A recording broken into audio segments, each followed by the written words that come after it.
They told me that they were out of staff, that I should check back after like 3 months, After 3 months. if not more than. Mental health doesn't just affect you on the inside, it affects you on the outside.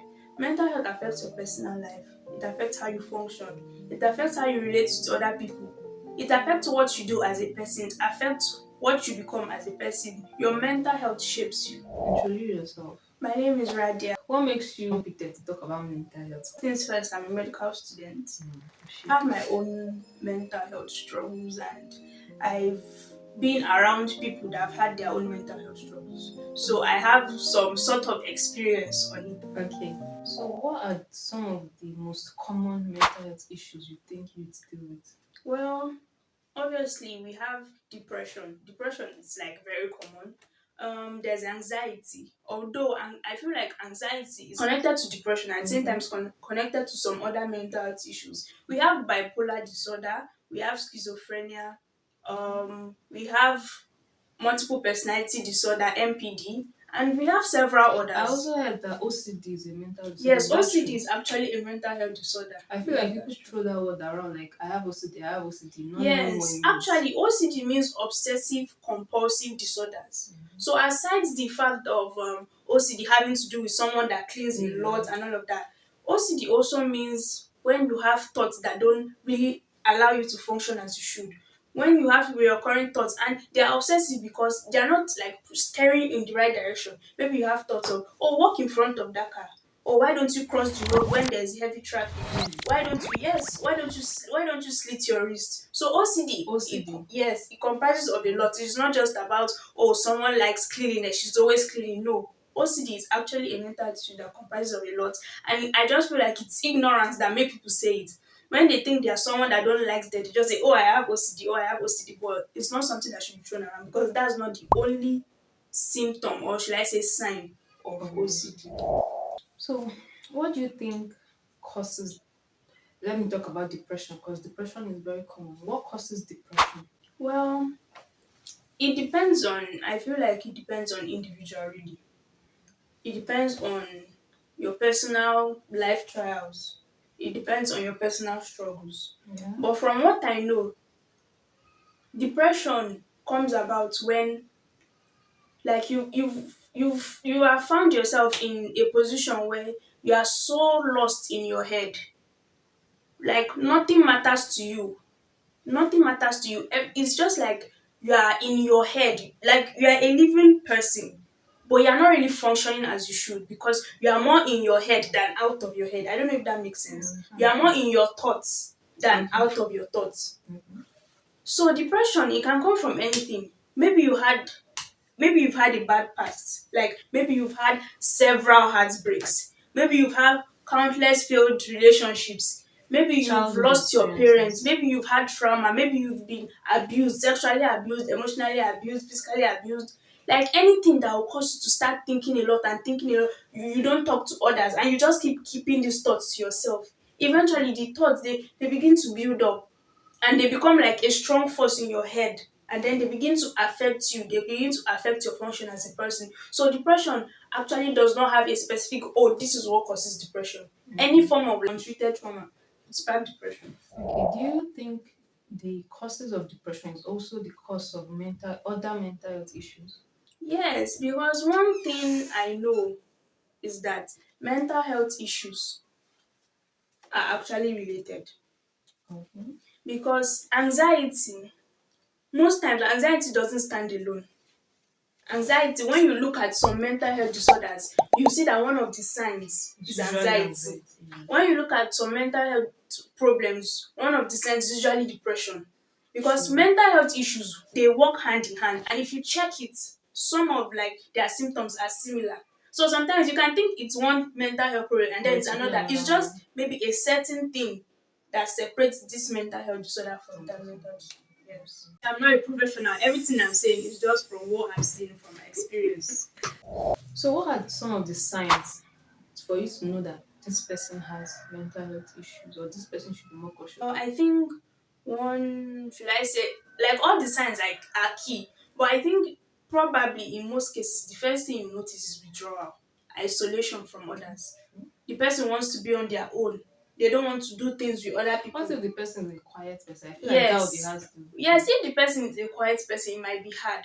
But then that's up to you as the person's family or relative to notice when there's a change in their behavior.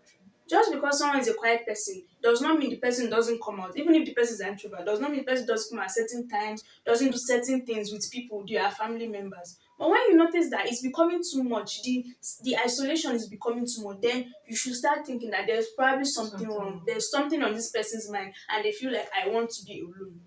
So Okay. that's one. There's also anxiety, and anxiety comes in different forms. Some people think it's funny, but you can have social media anxiety. I don't know what it's called, but even like people calling you, you can have anxiety over that Mm-hmm. because anxiety is when how do I'm trying to look for how to explain it so that anybody that is watching can understand. Anxiety is when like something makes you uncomfortable. When you see that thing or you hear it or maybe it's around, you just start feeling uneasy. You are not comfortable. Maybe you start trembling.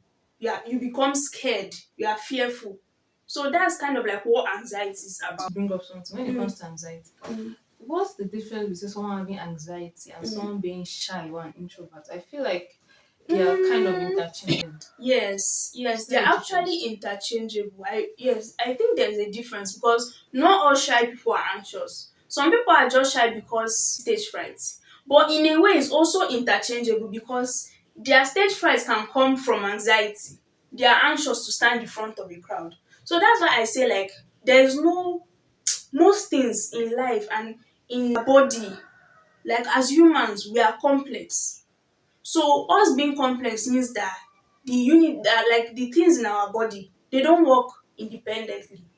They always go hand in hand. And before you see that there is something, there must be something that has led Yeah, to that thing. constant. Like malaria now. Malaria doesn't just come about now. It's not from the first bite you get malaria.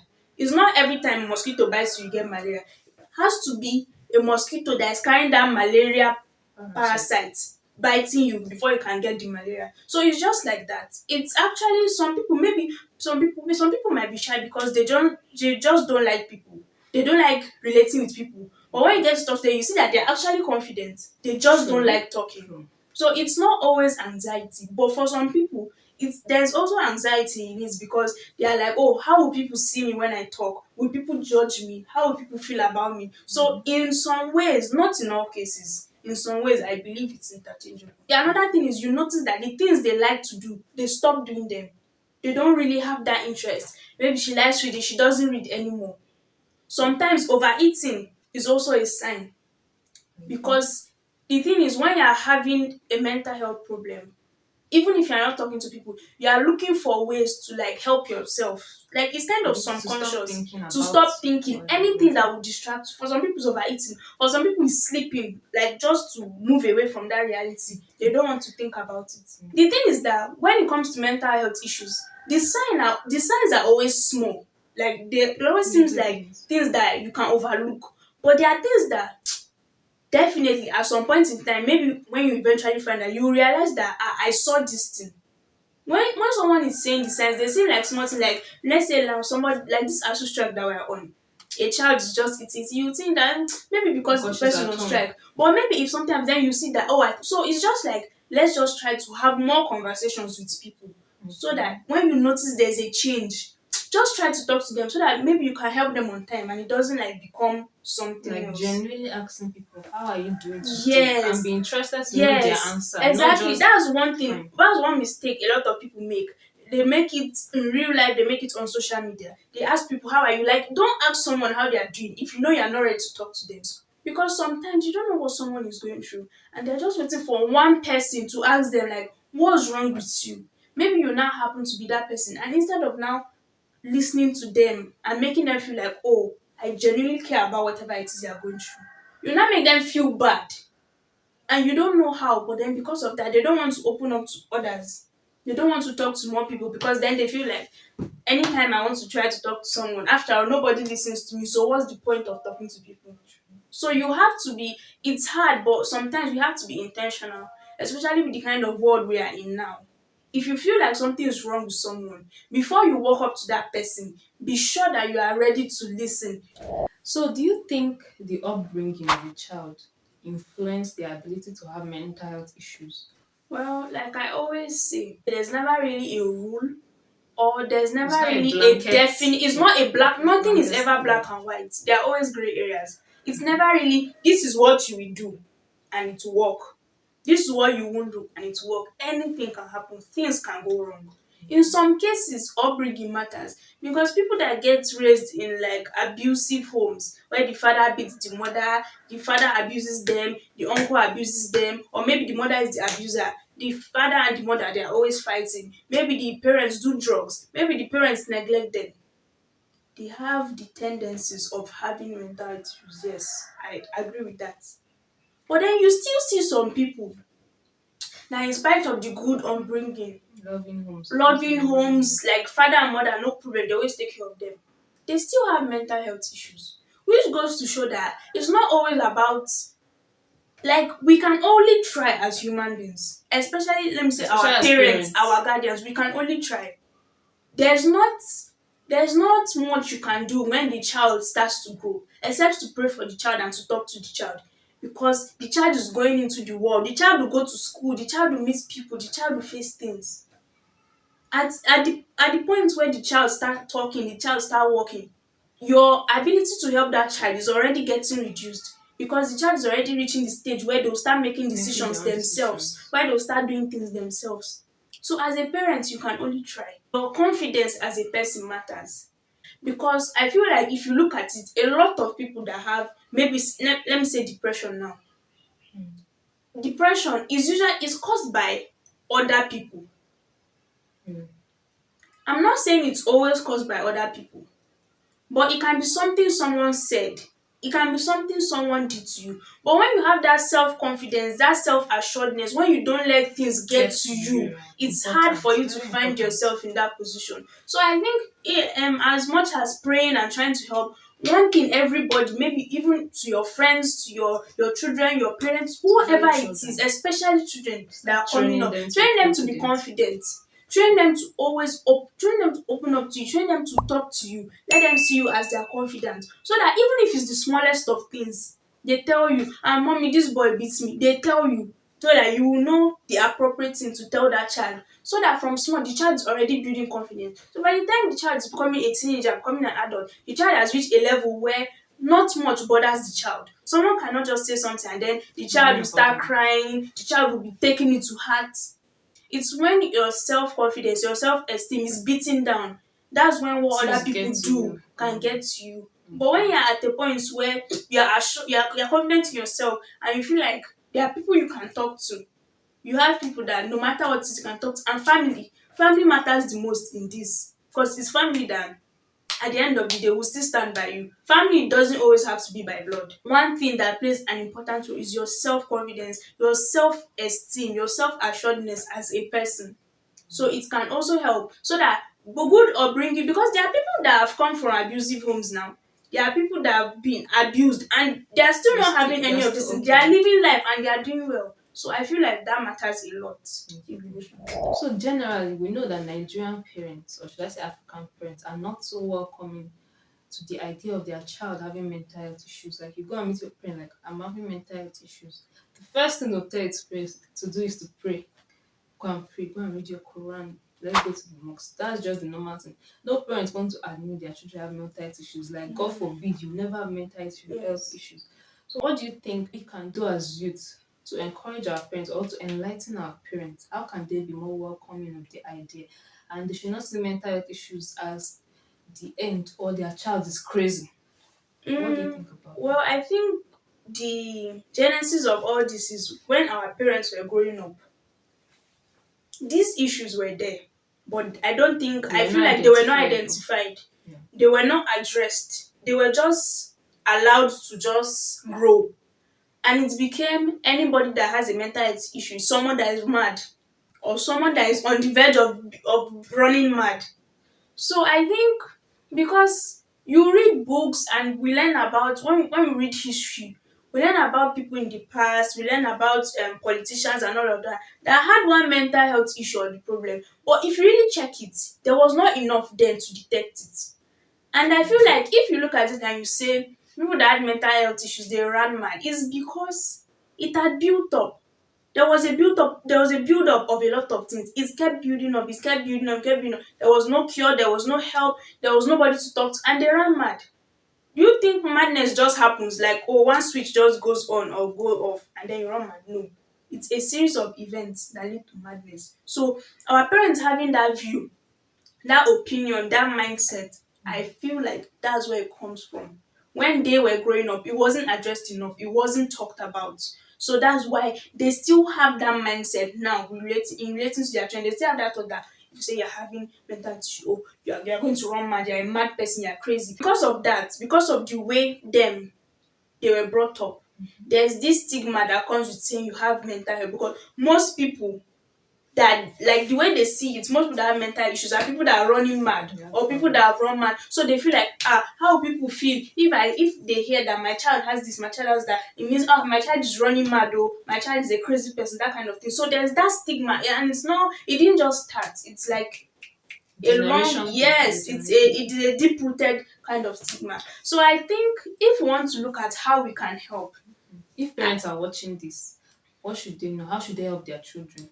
well, first of all, I feel like parents should try to be more aware about what mental health is, In general. what type of mental health issues there are, what can cause them, what are some signs to look out for. Because it's when you have idea about something that you can at least try to to help. help that thing. And I think parents should be more welcoming. We should understand that how things were then are not the same way things are now. By the time we start having children, it's going to be different.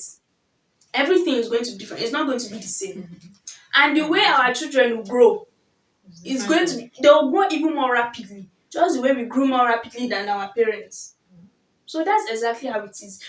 Parents, first of all, should try to be more aware because mental health doesn't affect just youths. It affects adults too. Adult, yes. It affects people from 30 upwards. You are having trouble with your job. You're having trouble in your marriage. You're having trouble with your children. friends, with your children. Mental health affects anybody. So first things first, parents should be aware that there is something called mental health. And mental health is not restricted to one thing. Because just like how you go to the dentist to check your teeth, get braces, you go to the optician to check your eyes, you use contact lenses, it's the same way you should meet a therapist. Mental health is as important, if not more important than physical health. We should also try to educate our parents. We should send them flyers, we should send them posts, we should give them more information. Send We them should this tell video. them, send them this video, exactly. We should tell them, we should let them know that it's rampant and it's more rampant amongst youths because we are the ones just coming up. We are Even the ones trying teenagers to now. navigate life, even teenagers, yes. We are the ones trying to understand ourselves, we are trying to understand life. And it's easy to get just sucked in all sorts of things, get sucked in with drugs, with bad friends, all of that. And all these things also add up to it, also add up to affecting your mental health. So the biggest way to help Nigerians with regards to mental health is awareness. Because ignorance kills. Educate people. Let people know mental health is not a disease.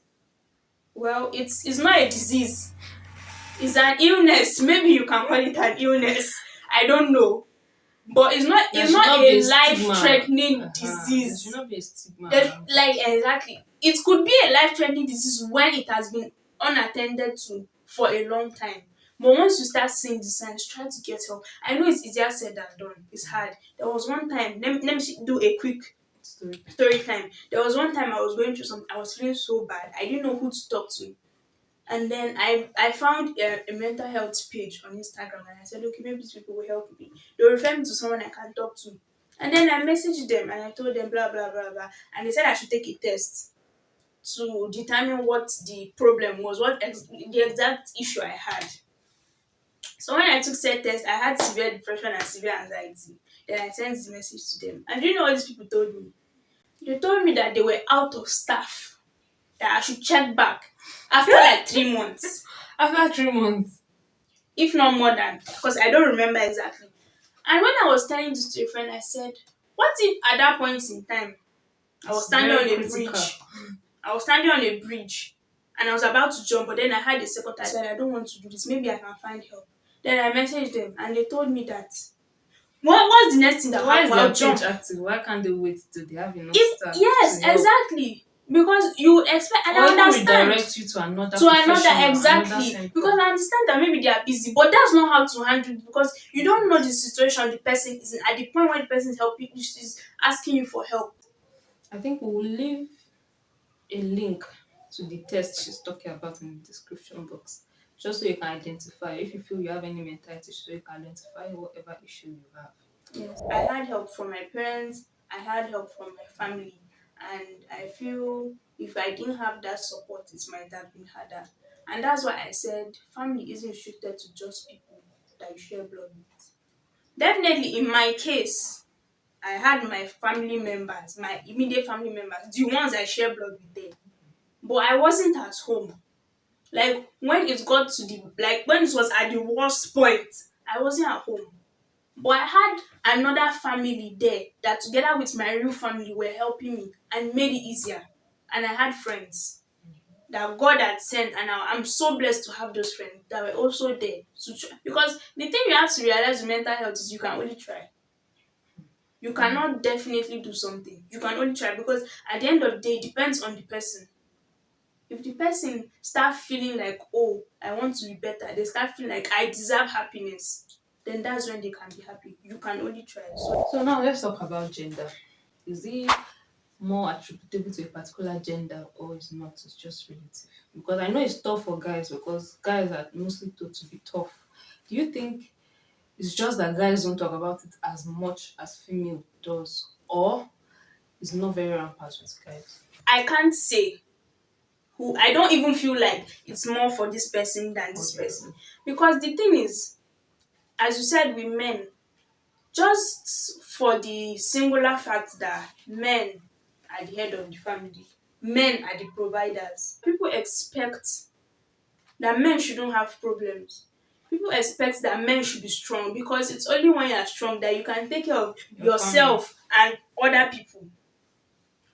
So the fact that there aren't as much men doesn't mean it happens just with females. If we want to talk about females, females, well, could have a lot of things that relate to depression.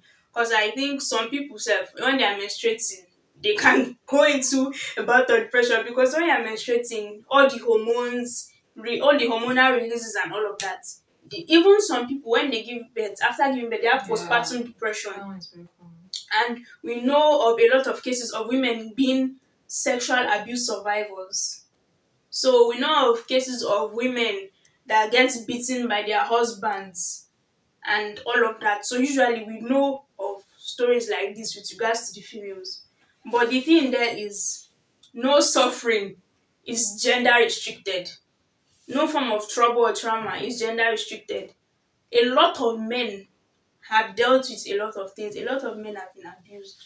I know of someone that was abused right from when he was small, and it was his aunt that was doing it. And the thing is, men don't want to talk because people now tend to kind of want to take advantage of them. People want to mock them, because how can you be a You're provider? not How can strong you say, enough. hey, you're You're not not strong strong enough. enough? When you can allow, when something like this happens to you, look at how you are doing, you're crying. I used to see, like, on Twitter, there was one time on Twitter when men were making jokes that if you like a girl, don't ever cry in front of her, because once you cry in front of her like this, she'll start taking you for granted. And it's true in some cases, because a lot of, women now, women, we like bad boys. We like strong boys. So for a lot of women, once the guy is showing some sort of vulnerability like this, showing emotions, they want It's to a back turn up, off. because no, it's a turn off. That's the example. It's a turn off. Because no, we want a strong man. But I really don't think it's gender restricted, because like I said, nothing is really gender restricted. Maybe you can say childbirth is gender restricted. But now there are men giving birth. But taking care of a child is not gender restricted. It's both the father and the mother, both male and female. So honestly, I don't, to me, I don't know if anyone else did. To me, it's not more in any gender. It's just more in human beings. If you're enjoying it so far, please like the video. Thank you very much. Now let's get back into it. So there's something I'm curious about. What's the difference between a psychiatrist, a psychologist, and a therapist? I don't know. What's the difference between these three? It's just like doctor. The word doctor is a It's general broad. term.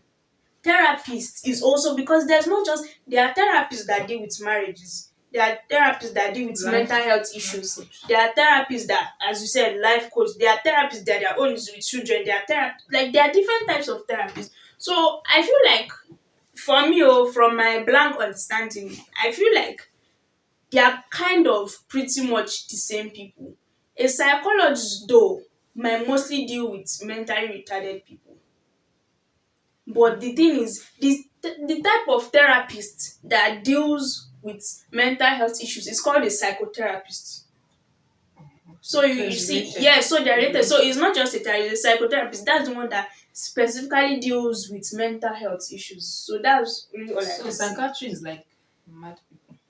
Yes, because from what I know, that's what they are called. Doctors that deal with, they are called psychiatrists. Doctors that deal with people that like Crazy their people. own is just much. How do you think mental health awareness can be spread to more youths? We've talked about parents, to more people in general in Nigeria and Africa at large. Well, I would say the people that have the knowledge, it's up to you guys. It's up to us to bring in more people, to make more people aware. You can use social media to make people more aware. You can start from your WhatsApp status where you have your more intimate So, acquaintances. Let's keep telling people, let people keep knowing that mental health is not a disease. They say depression no dey kill black man, but it's a lie. Depression has killed plenty black men. that's how they It's said COVID too. We're too strong. Our exactly. blood is too strong for COVID. But people are still dying. It's actually a serious issue. It's like a monster now, grabbing children when they are young, grabbing them when they are fresh, dealing with them, and by the time they start growing older, like life will even be somewhat meaningless. Life will be harder. Even when you're small, you didn't have the time to enjoy yourself. You didn't have the time to enjoy your life to be a child. All these things they started disturbing you. Being an adult to be harder, and for some people it's when they now become adults they will want to be children because Yeah. that's when they've gotten over it. Like I was listening to one lady that said when she was 13, she could not sleep. Mm. And she's when she told her parents, when they took her to doctors, they said there's nothing wrong with that. That's fine, she cannot sleep. That gives her more time to read. So she became a studious person. She was always reading, always in the library. So she was a top student and people were like hailing her like, oh, you are strong, you are Yeah, very serious. And to her it was apparent that the reason she's reading more is because she she can't can't sleep. sleep. She has more hours than people because when people are sleeping, she's She's reading. reading. Not knowing she had anxiety. And it was later that she found out that there was even a time she had an accident that they had to restructure her leg. Mm. After injecting her with anesthesia, Mm. she didn't fall asleep. The anesthesia didn't take effect Yes. because of anxiety that she later passed out from the pain, Mm. but the drug didn't make her to Yes. fall asleep or what let's say. Yeah. So it was later in life she realized that she had anxiety and that was what was affecting her from From sleeping. sleeping, yes. Maybe it's something like the fear of the unknown. Like if she sleeps, she doesn't know what will happen. That Yeah. was why I said anxiety comes in different forms. Anything can cause anxiety. Anything can make someone anxious. Even what might seem funny to you, might seem meaningless to you, is causing anxiety for another person. So Yeah. please, we have to take note of these things. It's very important. So what advice do you have for someone who is going through? First of all, I think it would be important to try to find out what exactly the problem is. If you know what the problem is, what triggers the problem, what's the thing you do that causes it, or what's the thing that happened that caused it. Because if you eventually find, or when you eventually find someone to talk to, so you know what you are telling them. Because definitely, every therapist will want to know the backstory, want to know, okay, what could have brought this up. So first things first, I think it's important and very necessary to identify what could have caused it. After that, it's very important to reach out to people. I know it's said a lot and it's easier said than done, but it's very important to try to reach out to people, especially family. Reach out to someone. It's hard to say find your most trusted person and be telling that person because sometimes not all of us have people to talk to, but please find someone. Even if you want to talk to me, you can talk to me. Please find someone to talk to. It's very, very important. Don't set yourself up as a victim. I understand it makes you feel like a victim. It makes you feel like why Nobody is this happening understands to me you. and all of that. But don't make it easy for people to not put that victim tag on you. Just because they are going through something does not mean then like people have the right to paint you a certain way, or people have the right to use you a certain way. Don't say because you're going through something, you allow people to take advantage of you, you allow people to ride you. No, please don't do that. So be strong. Be That's strong, it. because Be it's strong. easy for you to say, okay, because this person is helping me, I'll do whatever this person wants. And then people will take advantage of you. No, you're a strong bitch. Don't be so dependent Yes, don't on be people dependent. to be there Exactly. for you to help you. Please, when you eventually find someone to talk to, when you get to a therapist, please don't take your drugs for granted. Please. Make sure you take your drugs frequently. Make sure you don't play with them. Please don't overdose. Whatever advice the therapist gives you, please follow it. Whatever thing you know triggers you, please stay away from it. Convince yourself that you want to be better. Convince yourself that you want to Take that change. decision. You want to Convince change. yourself that you want to be happy. Yes. People can only help you. Even the therapist can only help you. But you can only get better when you decide that you want to get better, when you put in the effort by yourself to get better. So please, anybody out there that is going through one thing or the other, I just want you to remember that even though we have several bad days, we'll still always get a break and have good days, because we all have bad days and it happens to all of You're us. not alone. You're not alone. Remember, it happens to the best of us, and it just happens to us so we can become stronger, so we can be badass, so we can kick ass. So like, just keep in mind that it's going to be okay. I know it's going to be hard, because even me, there are times when it's hard for me to take my own advice. This advice I'm dishing out now, but please just remember that you're not alone. Another way you can share awareness is to like this video, to share this video, to follow this page for more content. So one other thing I think will help when it comes to mental health is to get to know yourself. Understand yourself, know what you really want, know what you like, know what you don't like. Some people are so used to being around people that they can't stay on their own. They always need to be around people. And when you don't spend time alone with yourself, you don't truly discover yourself. Yeah. When it comes to mental health issues like anxiety, you need to know what triggers you. And by discovering yourself, you'll be able to identify that, okay, this is what I don't like. When you don't spend time alone, you are always in the moment and you don't deeply think or reflect to Yes. identify those I would like things. to quickly chip in something. I would like to say that one important sign of growth is being able to stay on your own, being able to Very be important. alone and not be sad. Enjoy You are your own alone, you company. are content with yourself, like you are not stressed about anything. You are not alone because you don't want to talk. Not like you are alone because oh something is bothering you. You are just with yourself, you are reading a book, something, you are alone, you are comfortable, you are happy. It's a sign of growth, it's a sign of healthy living, to be Yeah. sincere. I'm just thinking. I can't remember the last time I've been with someone that is a friend. I can't remember the last time. But that's a sign of good. So if you're interested in improving yourself and bettering yourself, check out this playlist.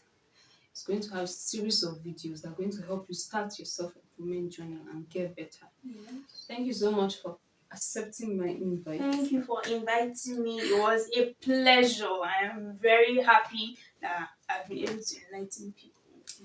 I hope you guys learned something. Thank you so much for watching. Don't forget to like, comment, share, subscribe. Very Very important. important. I'll see you in my next video. Bye. I understand. You've said that. Oh, I've said it. I know. Yes. Yeah, just say it. If you said before, I'll cut it out. Parents should be more welcome. Just tell them about it. Mention some symptoms. Some symptoms. Mention symptoms to them Yes, so you that can they can mention. identify it. Yes,